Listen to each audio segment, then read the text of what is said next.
اللهم صل على سيدنا ومولانا محمد وعلى سيدنا علي وسيدتنا فاطمة وسيدتنا زينب وسيدنا حسن وسيدنا حسين. اعوذ باللہ من الشیطان الرجیم. بسم اللہ الرحمن الرحیم. الحمد للہ رب العالمین والصلاة والسلام علی اشرف الانبیاء والمرسلین واہل بیتہ الطیبین الطاہرین المعصومین. اما بعد. سورہ مبارکہ یونس آیت نمبر 21 سے 25، 21 سے 25 ارشاد ہوتا ہے وَإِذَا أَذَقْنَا النَّاسَ رَحْمَةً، کہ جب ہم چکھاتے ہیں انسان کو رحمت کا مزہ، مِن بَعْدِ ضَرَّاءَ مَسَّتْهُمْ، بعد اس تکلیف کے جو اسے چھو گئی تھی، یعنی جس نے اسے اذیت میں ڈالا تھا، اسے ہم برطرف کرتے ہیں اور اس کی جگہ ہم اسے رحمت کا مزہ چکھاتے ہیں. اذا لہم مکر فی آیاتنا، تو یہ ایک بڑا ایک نیگیٹو بیہیویئر اس کی یہاں پر بات ہو رہی ہے کہ پھر وہ ہماری نشانیوں میں ترکیبیں لڑانے لگتا ہے، یعنی اسے خدا کی طرف منسوب کرنے کے بجائے اسباب ظاہری کی طرف منسوب کر دینا اور خدا کو بالکل فراموش کر دینا، یہ بڑا ایک منفی بیہیویئر ہے. ظاہر ہے کہ اگر وہ خدا پرست ہوتا تو خدا کی بارگاہ میں سجدہ شکر انجام دیتا، پروردگار عالم کا شکر گزار ہوتا اور اس نعمت کو وہاں استعمال کرتا کہ جہاں خدا استعمال ہوتے ہوئے دیکھنا چاہتا ہے.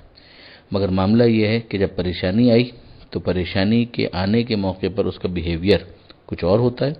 جب اس پریشانی کو دور کر دیا جائے تو پھر وہ اس طرح کا منفی رویہ اختیار کر لیتا ہے. پروردگار فرماتا ہے قل اللہ اسرع مکرا، ان سے کہہ دیجئے کہ اللہ زیادہ تیز ہے ترکیب میں، یعنی تدبیر، ترکیب، پلان، یہ اللہ سے زیادہ کس کا تیز ہو سکتا ہے؟ یہ سارے اسباب ظاہری وہ بھی تو اللہ ہی کے قبضے میں ہیں، اللہ جب چاہے ان کو وڈرا کر لے. ان رسولنا یکتبون ما تمکرون، یقیناً ہمارے نمائندے لکھ رہے ہیں تمہارے ان تمام مکر و فریب کو. یہ جو تم حرکتیں کر رہے ہو، یہ ترکیبیں لڑا رہے ہو، اس کو ہمارے نمائندے لکھ رہے ہیں، یعنی یہ فرشتے جو دائیں بائیں بیٹھے ہیں کاندھوں پہ، وہ سب کے سب ان اعمال کو درج کر رہے ہیں. اب اسی جو بیہیویئر کا جو پورا معاملہ ہے اسے ایک پوری تمثیل کے ذریعے سے، ایک پوری مثال کے ذریعے سے پروردگار عالم نے فردر ایلوبریٹ کیا ہے کہ جس کے اندر لوگوں کے مکر کی کیفیت ہے اس کو بھی بیان کر دیا گیا ہے اور جو کفران نعمت ہوتا ہے اس کو بھی بیان کر دیا گیا ہے. هو الذی، خدا وہ ہے، یسیرکم فی البر والبحر، کہ جو تمہیں سفر کراتا ہے خشکی میں بھی اور تری میں بھی، یعنی زمین پر بھی اور دریا اور سمندر کے اندر بھی. حتی اذا کنتم فی الفلک، یہاں تک کہ جب تم کشتی پر سوار ہوئے، وجرین بہم بریح طیبہ، اور وہ انہیں لے کر چلی اور ہوا بھی موافق ہوئی، یعنی بڑی کول بریز، ونڈ بہت موافق، اور اس کے ساتھ وہ کشتی اپنا سفر شروع کرتی ہے. وفرحوا بہا، اور وہ بہت خوش ہو جاتے ہیں، یعنی اس کو انجوائے کرنے لگتے ہیں.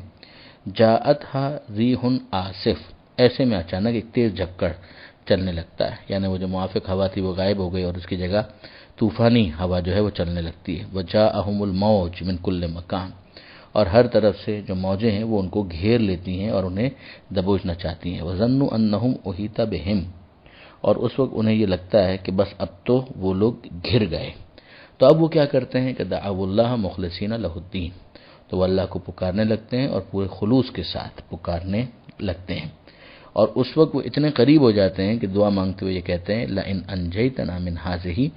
اگر تو نے اس سے ہمیں نجات دے دی، لنکونن من الشاکرین، تو ہم یقیناً شکر کرنے والے، شکر گزاروں میں شامل ہو جائیں گے. یعنی یہ وہ ذرہ کے بعد گویا کیفیت ہے کہ جس میں پروردگار عالم اپنی رحمت کا انہیں مزہ چکھائے، یہ وہ دعا مانگ رہے ہیں. فلما انجاہم، تو جب انہیں خدا نے نجات دے دی، یعنی اس سے بچا لیا، اس جھکڑ سے، اس طوفان سے، ڈوبنے سے بچا لیا. اذا ہم یغون فی الارض بغیر الحق، تو پھر اس کے بعد بغاوت کرنے لگتے ہیں زمین میں بغیر کسی وجہ کے، بغیر کسی حق کے، یعنی بھول جاتے ہیں خدا کو، خدا کے اس احسان کو، اور پروردگار عالم کے مقابلے پر، اس کے احکامات کے مقابلے پر زمین میں بغاوت کا مظاہرہ کرتے ہیں. یا ایھا الناس، اے انسانوں، انما بغیکم علی انفسکم، یہ جو تمہاری بغاوت ہے اس کا بار، اس کا وبال تم ہی پر ہے، متاع الحیات الدنیا، یہ دنیا کی زندگی کا تھوڑا سا سامان لذت ہے، ثم الینا مرجعکم، اس کے بعد تم سب کا ہماری طرف ہی پلٹنا ہے۔ یہ وہی والی بات کہ اللہ سے زیادہ کون تیز ترکیب کرنے والا ہے، اللہ سے زیادہ کون بہتر تدبیر کرنے والا ہے۔ فَنُنَبِّئُكُم بِمَا كُنتُمْ تَعْمَلُونَ، تو ہم بتائیں گے تمہیں جو تم اعمال انجام دیا کرتے تھے، یعنی پھر لڑا کے دیکھنا اپنی ترکیب ہے، یہ تو امتحان کی جگہ ہے تو تمہیں تھوڑی سی مہلت دی ہوئی ہے۔ اب ایک اور مثال ہے کہ جس کے ذریعے سے پروردگار عالم نے دنیا کی زندگی کو سمجھایا ہے۔ انما مثل الحیات الدنیا، دنیا کی زندگی تو بس کمائن، پانی کی طرح سے، انزلناہ من السماء، جسے ہم نے آسمان سے نازل کیا۔ اب یہ ذہن میں رکھنے والی بات ہے کہ پروردگار عالم نے دوسرے مقام پر یہ فرمایا ہے کہ جعلنا من الماء کل شیء حی، کہ ہم نے پانی سے ہر چیز کو حیات عطا کی۔ منی کا ذکر بھی آیا ہے، فرأیتم ما تمنون، سورہ واقعہ کے اندر، کہ جو تم ٹپکاتے ہو پانی کا قطرہ گندیدہ منی کا، انتم تخلقونہ ام نحن الخالقون، تم اسے پیدا کرتے ہو یا ہم اسے پیدا کرتے ہیں، یعنی اس کے نتیجے میں جو پورا ایک وجود بن رہا ہے۔ تو یہاں پروردگار عالم نے کہا کہ انما مثل الحیات الدنیا کماء انزلناہ من السماء، یہ دنیا کی زندگی جو ہے اس کی مثال اس پانی کی سی ہے بس کہ جو آسمان سے ہم نے نازل کیا۔ فاختلط به نبات الارض مما یاکل الناس والانعام، تو اس کے سبب سے مل جل کر پیدا ہوئی زمین سے اگنے والی چیزیں جنہیں انسان اور مویشی کھاتے ہیں، یعنی اب وہ پانی نازل ہوا، نازل ہونے کے بعد زمین میں جذب ہوا، اس کے نتیجے میں زمین سے وہ نباتات، وہ ویجیٹیشن وہ اگنا شروع ہوئی، انسانوں کے لیے بھی غذا بنی اور مویشیوں کے لیے بھی چارہ بن گیا۔ حتی اذا اخذت الارض زخرفها، یہاں تک کہ جب زمین زیب و زینت کو لے چکی، یعنی پوری طریقے سے مزین ہو گئی، ڈیکوریٹ ہو گئی، ہر طرف ہریالی ہی ہریالی نظر آنا شروع ہو گئی، وزینت وظن اہلھا، اور جو اس کے اہل تھے انہوں نے یہ گمان کیا انہم قادرون علیہا، کہ انہیں تو پورا پورا قابو حاصل ہو گیا ہے، اتاھا امرنا لیلا او نہارا، تو ہمارا حکم آ پہنچا رات میں یا دن میں، فجعلناھا حصیدا، تو ہم نے اسے کٹا پھٹا بنا دیا، کأن لم تغن بالامس، جیسے کہ گویا کل اس کا کوئی وجود ہی نہیں تھا۔ کذالک نفصل الآیات، اسی طرح سے ہم اپنی نشانیوں کو تفصیل کے ساتھ بیان کرتے ہیں، لقوم یتفکرون، ان لوگوں کے لیے کہ جو فکر کرنے والے ہیں، غور و فکر کرنے کی صلاحیت رکھتے ہیں۔ یعنی اب اس میں سوچنے والی بات ہے کہ کتنی ہی انسانوں کی فصلیں اس طرح سج کر آراستہ ہونے کے بعد ویران ہو گئیں اور ہوں گی، یعنی جب انسان یہ سمجھتا ہے کہ اس کے معاملات بالکل درست ہو گئے، ابتدا میں تو وہ بھی ایک پانی کے قطرے نجس کی طرح سے ہی ہوتا ہے، اور رحم مادر کے اندر آہستہ آہستہ پروان چڑھتا ہے، بچہ ہوتا ہے، پھر اس کے بعد جوان ہوتا ہے، مگر پھر آہستہ آہستہ بڑھاپے کی خزاں اس کے اوپر طاری ہونا شروع ہو جاتی ہیں۔ کچھ وہ ہوتے ہیں کہ جو اچانک ویسے ہی کسی نہ کسی پریشانی یا عذاب کے اندر گرفتار ہو جاتے ہیں، تو اس کا معاملہ اس سے کہاں مختلف ہے۔ واللہ یدعو الی دار السلام، ہاں اللہ جو ہے وہ تمہیں بلا رہا ہے دار السلام کی طرف، یعنی سلامتی کے گھر کی طرف،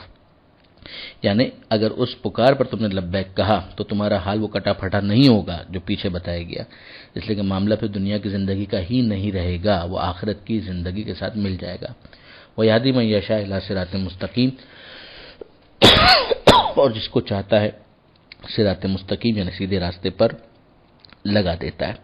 اس کا بلانا اتمام حجت کے لیے ہوتا ہے، پھر جس میں طلب خیر کا جذبہ ظاہر ہو جائے اس کے توفیقات خاص شامل ہوتے ہیں۔ انہیں کہا گیا کہ جسے چاہتا ہے سیدھے راستے پر لگا دیتا ہے۔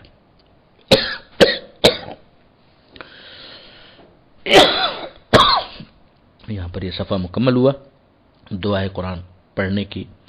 سمجھنے کی اور عمل کی توفیق عطا فرما، اور وارث قرآن امام زمانہ کے ظہور میں تاجیل فرما۔ وآخر دعوانا الحمدللہ رب العالمین، والسلام علیکم۔